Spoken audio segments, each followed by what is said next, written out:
Hi, guys. My name is Jenny, and I'm so excited to announce that this is our first podcast with Gilead Counseling Center, and I am here with mental health professionals here.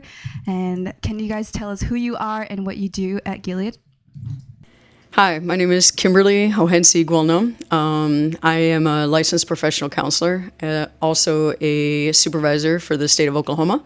I'm also the internship director as well as the CEO of Gilead Counseling Center. Hi, I'm Kristen Gonzalez, and I am the HR coordinator and office manager here at GCC. Hello, everyone. I am Nay from Gilead Counseling Center, and I'm here as a case manager. Thank you. Hello, my name is Tyree Overton. I'm a case manager and a case manager coordinator here at Gilead.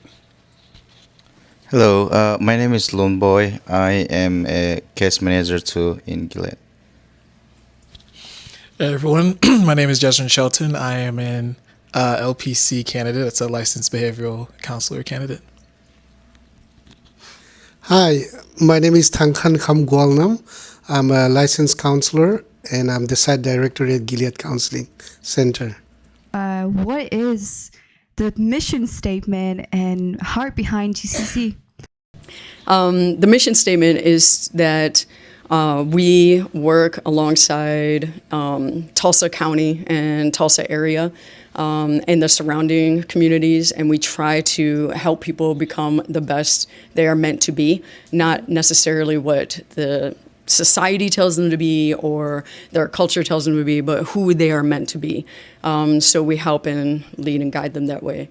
We also have the logo of how we are beautifully diverse, and we're not just beautifully diverse as in the clients that we serve, but also how we approach every client. We always approach them in ways like an onion, where there's layers. So, for example, like someone might be from Asian descent.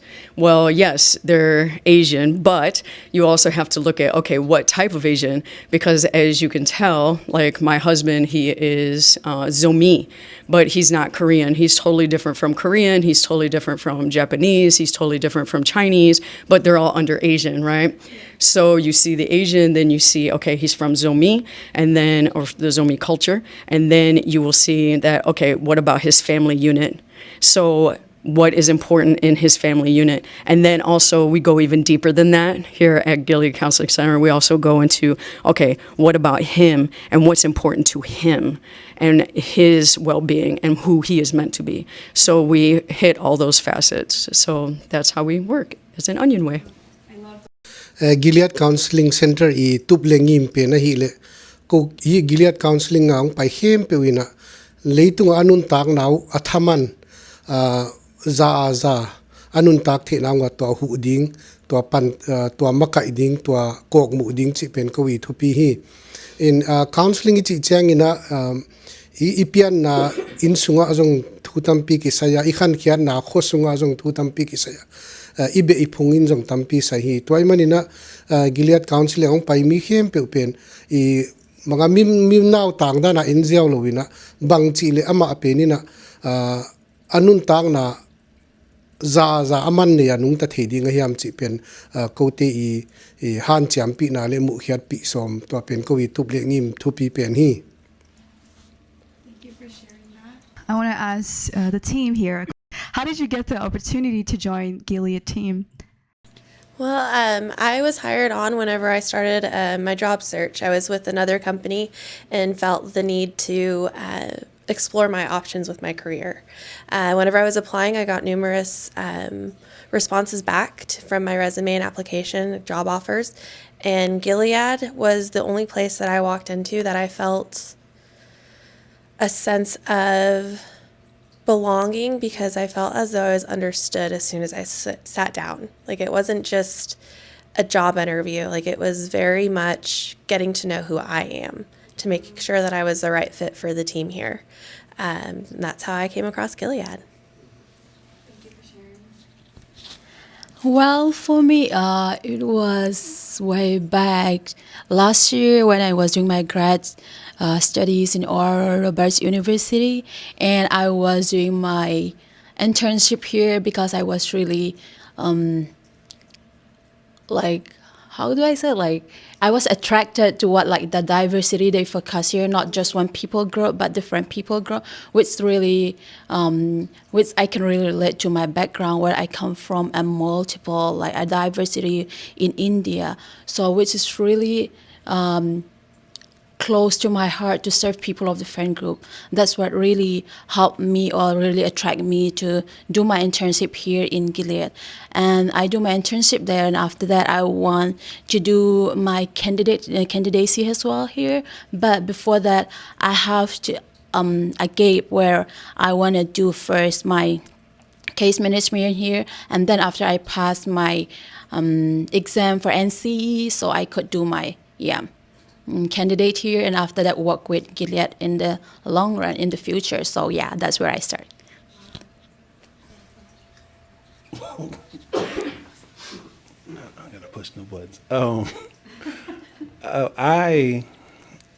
I saw this place on Indeed, and at first I didn't think that I was, because I've always been a case manager. I was one of those people. I got in and got out because you experience mental burnout and stuff like that. And so I applied. I didn't think I'd get a call back, but I was at Glenpool, and it just so happened that they service people in Glenpool, and it worked out really well. So that's how I got here, and I really enjoy being here. Hey, I've been here in Gilead since I started my practicum and internship, and I really like the place. I love New Kimberley and I love Patike, and I love the team here, and also the mission that we stood for.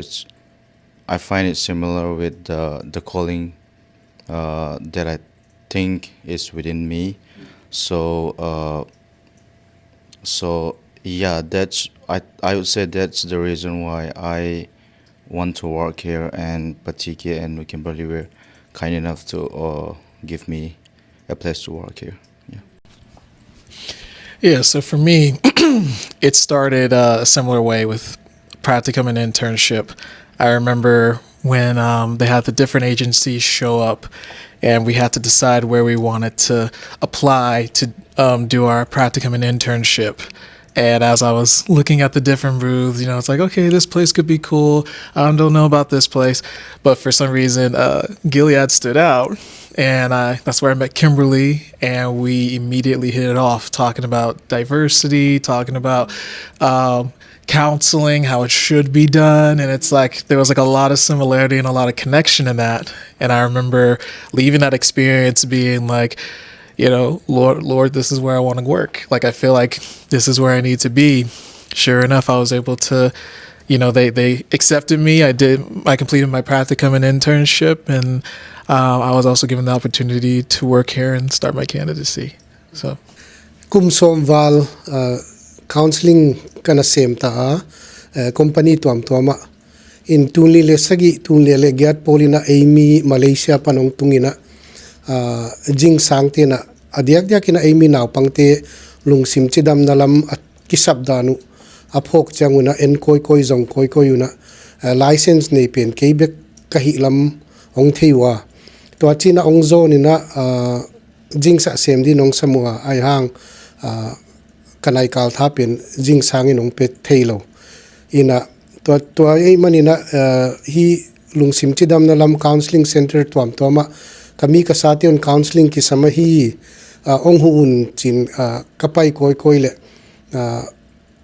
Amy chi gen thada Myanmar chi agam na leng jong thailo un to pen ong veivet lo changuna kalom nu ya Kimberley to thunge ni na to chin topan Gilead Counseling Center panun chia theina theisakna mua ka ki theimanuna tuli le som le sagina Gilead Counseling Center ka panuhi toy manena hi Gilead Counseling Center pen adiak kina Amy te veina to akipan hi chi tunin kami ka sati hempe nga khatve kong pulak thak uthi lungdamele. Thank you guys so much for sharing. I love to hear your values and the alignments stories with Gilead that you guys have. ChatGPT is becoming a place where kids or even adults use to process or express their emotions. Can you guys share your thoughts on that? Kimberly, do you want to start? Sure. Let's see.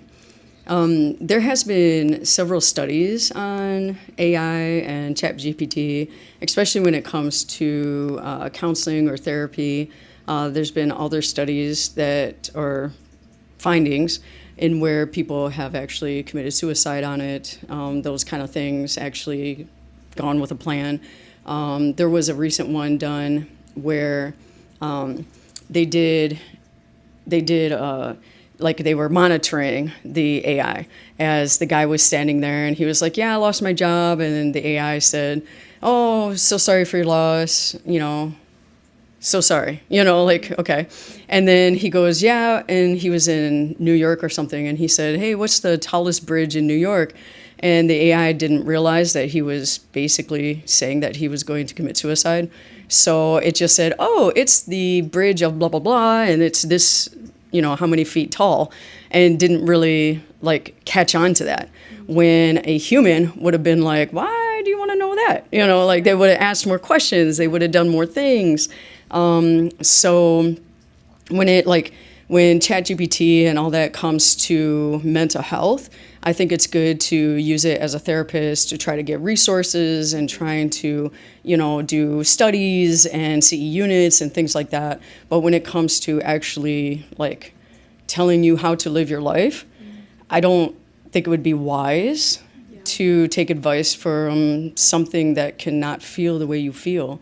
I mean, the human experience, it's a beautiful thing.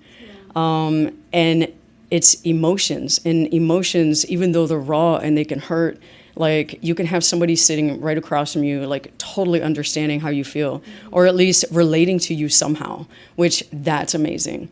And that's how counseling is. It's like, it's not someplace where, and in counseling, when you go to a licensed professional counselor, like they cannot tell anybody why you came. Like that's what confidentiality is. So when you come and you sit in my office, like I can't tell your brother or your sister or your auntie or your uncle, like what you talk to me about.